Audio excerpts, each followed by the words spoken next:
How are you all? I hope you all are safe and fine at your homes. तो हमने कल revision किया था chapter friction के ऑब्जेक्टिव्स का. आज हम रिवीजन करेंगे क्वेश्चन आंसर्स का. तो first one is friction. What is the cause of friction? तो फ्रिक्शन किस वजह से होता है? तो friction is a resistive force. Resistive force है, मतलब जहाँ पे कोई चीज़ चेंज नहीं होना चाहती उस चीज़ को कहते हैं हम रेजिस्टिव है.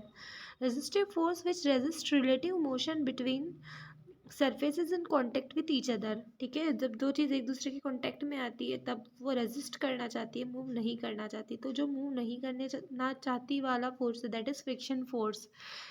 Friction is caused due to the irregularities of surface. है ना, सरफेसेस के बीच में छोटी छोटी इरेगुलरिटीज होती है जो बीच में आती है, कोई भी चीज़ मूव करती है उसके. तो that is friction, the cause of friction. इसी की वजह से फ्रिक्शन होता है. Now what are the different types of friction? तो डिफरेंट टाइप्स ऑफ फ्रिक्शन हमने पढ़ा था. स्टैटिक फ्रिक्शन, जहाँ पे फोर्स लगाने पे कोई भी चीज़ मूव नहीं करती, तो वो फ्रिक्शन कौन सा होता है? Static friction. ऑब्जेक्ट जो है वो रेस्ट पे रहता है.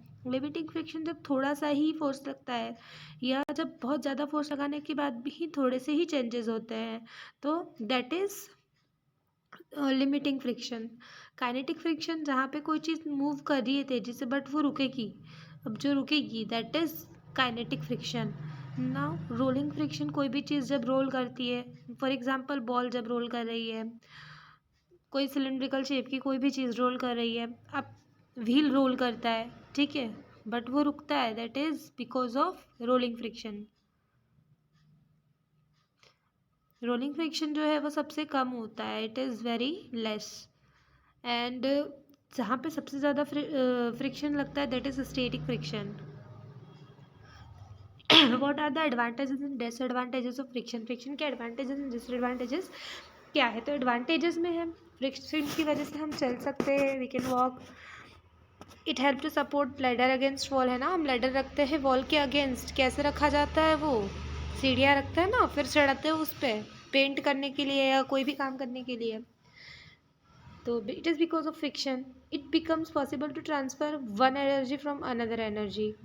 For example, केमिकल एनर्जी से इलेक्ट्रिकल एनर्जी बनती है, तो एनर्जी के ट्रांसफ़र के लिए फ्रिक्शन चाहिए. Object can be piled up without slipping. Objects को प्रॉपरली पाइल्ड अप कर सकते हैं ना, स्लिप नहीं होगा, एक दूसरे पे रख सकते हैं आराम से ऑब्जेक्ट्स को. ब्रेक्स ऑफ व्हीकल्स, व्हीकल्स के जो ब्रेक होते हैं ना वो कब काम करते हैं? जब फ्रिक्शन होता है, इसीलिए रुकते हैं वो. डिसएडवांटेजेस, जहाँ पे फ्रिक्शन जो है हमारे लिए अच्छा नहीं है, तो वो कैसे होगा? It always resist the motion. अब वो हमेशा मोशन को अपोज करता है, इसीलिए ज़्यादा एनर्जी लगती है कोई किसी भी काम को करने के लिए. फ्रिक्शन की वजह से मशीन जो है वो ख़राब हो जाती है. जो पार्ट्स होते हैं व्हीकल्स के, जितनी उसका एक्सपेक्टेड है चलेगा उससे जल्दी ख़राब हो जाते हैं वो. अब फ्रिक्शन यूज़फुल है पर फ्रिक्शन कई जगह हार्मफुल भी है. साउंड एनर्जी का भी वेस्ट होता है, फ्रिक्शन की वजह से आवाज़ आती है ना मशीन से, तो it is the waste of sound energy. Noise pollution होता है. Now describe methods of increasing and decreasing friction. Friction को बढ़ानी या फ्रिक्शन को इंक्रीज़ करने के मेथड्स क्या क्या है? तो इंक्रीज़ करने के लिए कॉन्टैक्ट जो भी सरफेस है उसे रफ बना दिया जाए. The surface in contact can also be, अगर हार्ड प्रेस करेंगे, अगर भारी चीज़ रख दी तो उसका फ्रिक्शन ज़्यादा रहेगा ना, हैवी चीज़ रख दी तो. एडेसिव मटेरियल, जो ज़्यादा स्टिक होता है उस चीज़ से भी फ्रिक्शन को ज़्यादा कर सकते हैं. कम करने के लिए सरफेस को स्मूथ बनाना पड़ेगा. ल्यूब्रिकेंट ऑयल्स भी अप्लाई कर सकते हैं जिससे कि बीच की इरेगुलरिटी बढ़ जाएगी. ग्रीस वगैरह यूज़ करके मशीन के पार्ट्स पे ग्रीस डालते हैं ना, जिससे की वजह से फ्रिक्शन रिड्यूस हो जाता है, आवाज़ नहीं आती. घर में ऐसा होता है ना, हिंजेस जो होते हैं वहाँ पे हिंजेस जो आवाज़ करने लग जाते हैं फ्रिक्शन की वजह से, उसमें हम ऑयल डाल देते हैं तो वो ठीक हो जाते हैं. तो ऑयल जो है वो फ्रिक्शन को रिड्यूस करता है. बॉल बियरिंग्स ऐसी डिवाइसेस होती है जो कि रोल करती है, ठीक है. अब रोल करेगी, रोल करने वाले व्हील्स जो है उसमें हमेशा फ्रिक्शन कम रहता है, तो बॉल बियरिंग से भी फ्रिक्शन रिड्यूस किया जा सकता है. फ्लूइड फ्रिक्शन क्या होता है? तो fluid friction describe the friction between layers of viscous fluid. जो भी चीज़ें फ्लो होती है, मैंने आपको सिखाया था ना, एयर जो है वो भी फ्लो होती है, लिक्विड जो होते हैं वो भी फ्लो होते हैं.